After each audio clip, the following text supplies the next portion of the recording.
All right, guys, what is going on? This is episode 576 of the First and Frame Rate Show. I am VF Baller. Over here, we talk about Georgia Southern Atlanta Falcons football, and today is the second day of the series that I started yesterday. Yesterday, I did the Tampa Bay Buccaneers. Today, I'm going to be doing the Carolina Panthers, and tomorrow we'll be doing the New Orleans Saints. We're basically giving ourselves a rundown of what our NFC South opponents look like on paper. And right now, based on the offseason moves and all the things that they've done in the draft, the Carolina Panthers actually look very respectable. They're a lot better than I thought they were.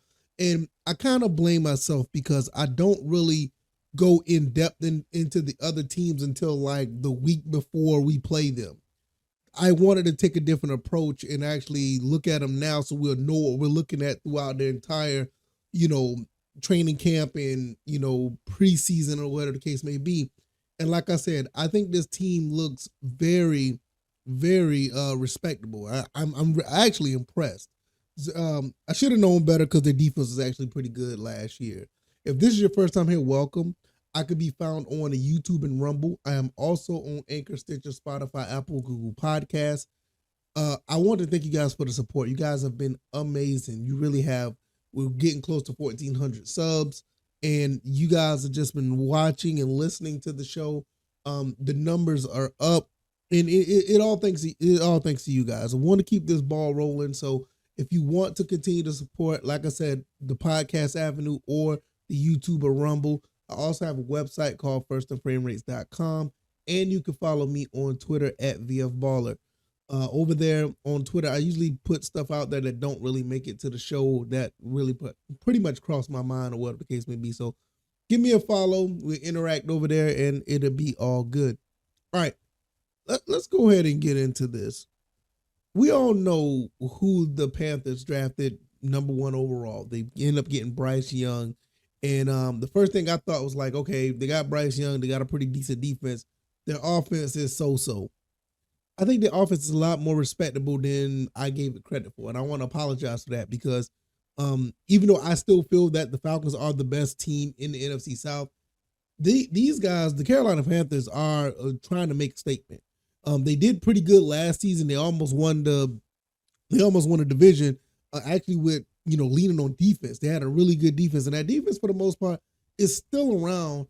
Not many people or not many players have, been, moved away or whatever case may be. They added more pieces than anything.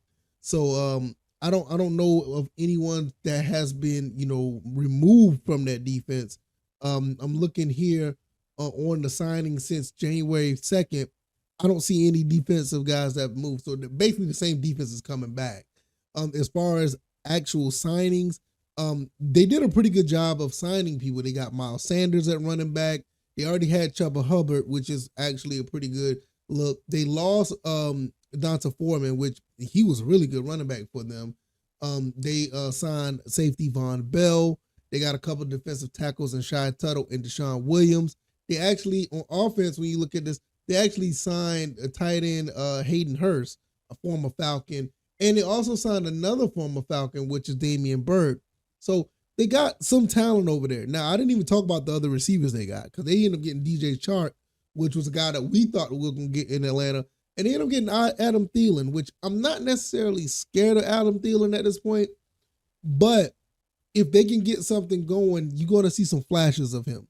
Adam Thielen has been a true number 1 for some time in Minnesota. So with Thielen, Chark, you got Hayden Hurst, Damian Byrd, you're going to have something there. Bryce Young has some weapons, and that's something that we have to be taking account. Now, I will say the Falcons have done a pretty good job of getting a lot of defensive backs. We're going to need them. We're going to need them healthy. We're going to need these guys physical. We're going to need these guys ready to play at a high level because we didn't see much of nothing flashy with the Buccaneers. The Buccaneers are what they are, but what you see with Carolina, it is an easy situation where we can overlook them. And I don't think we should. I think Coach Arthur Smith will have these guys prepared.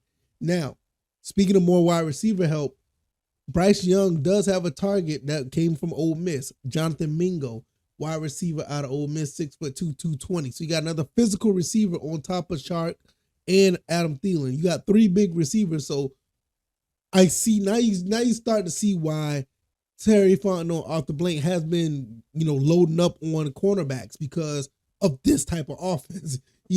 These guys are looking like something. Now they also got an edge rusher that'll help with the defensive line with DJ Johnson out of Oregon. And you got Chandler Zavala from NC State. The kid's pretty much staying home, is going to be playing for them. And you got the safety, Jamie Robinson, the safety out of Florida State, is going to be another guy that they drafted. So the draft class is actually, pretty solid, not bad at all. The team itself is not that bad. They were pretty formidable last year.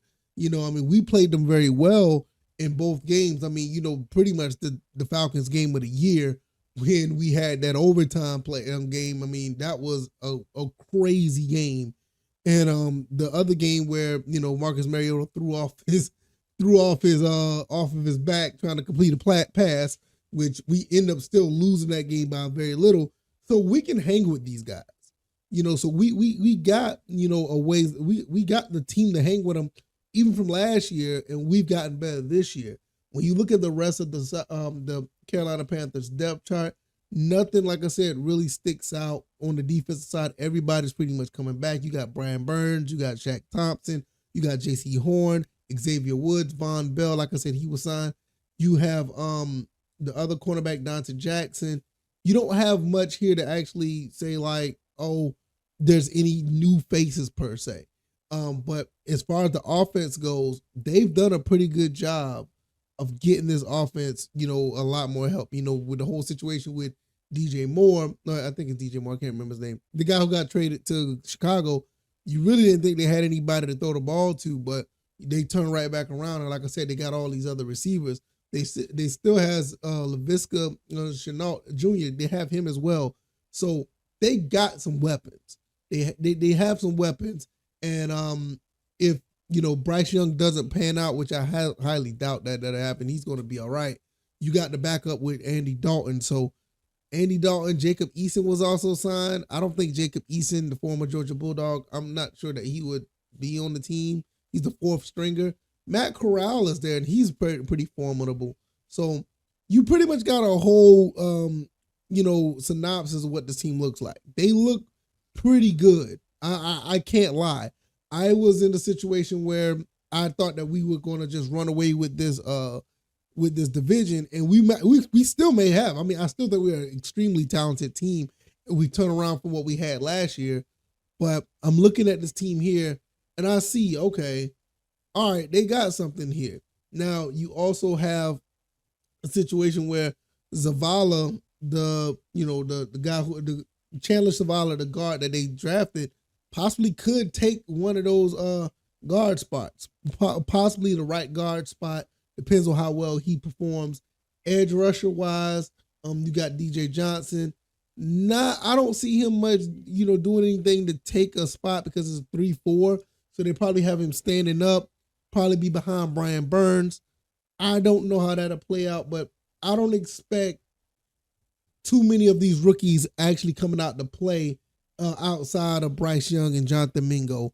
Mingo may get some limited action because of the fact that, you already got 2 or 3 good receivers already. But, with him being a 2nd round player, they're going to try to get him out there, And also, I didn't even mention Terrence Marshall as well. They have some weapons. So this is something that we really need to, look at, when it comes to this team. What can they do? What the Falcons can do to stop this? Well, the main thing, once again, is like, you got to get at the quarterback. You got to find a way to rattle Bryce Young. Now, that's, this is something that we've always been saying. Now, is that going to be easy? No. Bryce Young has known to be moved around the pocket, make some plays. So with that being said, he got some cornerbacks back there that actually can play. I just think with all the cornerbacks we got, we should be able to be going at least toe-to-toe or probably beating this team. I don't see this team actually being better than us, but I am surprised at how well this team is put together. So right now on paper, they're looking pretty good. The Falcons, I still think the Falcons are the best team in the NFC South, but out of all the other teams that's in the NFC South, this is probably going to be your second place team. Probably going to be the second place team, if not first place, if we slip and wet the bed. I don't see with Kyle Trask and Baker Mayfield at quarterback. I don't see that team actually being ahead of in the NFC South. I don't see them being at the top of the NFC South. Now, anything can happen, but I don't see it. Now the Saints, we're going to talk about them tomorrow, and they do have a formidable quarterback in Derek Carr, but I'm not that sold on him to be I don't have that much faith. I don't have that much faith in him to be the top quarterback in this division. I done seen him go too many situations where he was just okay, and there was situations where he could have took the reins of the division he was in the AFC West, but he just always just good enough. And with the Saints being, I don't think the Saints was just as good as the Las Vegas Raiders. They're about the same type of team. I don't think they have the running back, but that's another story for another day. I don't see them actually taking the forefront of the division either. So anything can happen though. But right now on paper, I still think the Falcons are the best team. And I'm not saying it because I'm biased and I root for the team. I'm just being honest. Right now, it's the Falcons, it's the Panthers, and then the other two just going to be fighting for third and fourth place. But we'll talk about the Saints on the next episode. Let me know what you guys think about these Panthers. I think they're very, very formidable. They're a lot better than I thought they would. If you like this commentary, hit the like button, share this podcast, subscribe to the channel if you haven't already. Let me know what you guys think. Like I said, I'm going through this roster. I'm looking at who they drafted. I'm looking at their offseason moves. The Panthers actually look pretty good, man. I cannot lie. I could be found on Spotify, Stitcher, Apple, Google Podcasts, also on YouTube and Rumble. Follow me on Twitter at VFBaller. And last but not least, definitely check out the website, firstandframerates.com. Go through that. It's the hub where all the podcast information is at. I really need to start putting stuff over there. I apologize if you feel like it's not enough, but it's a pretty good place where you can get caught up on the podcast and everything. All right, y'all, I'm going to get up out of here. Thank you guys once again. I will see you guys on Wednesday where we talk about the Saints and see what they're all about. All right, y'all, take it easy and y'all be blessed. Peace.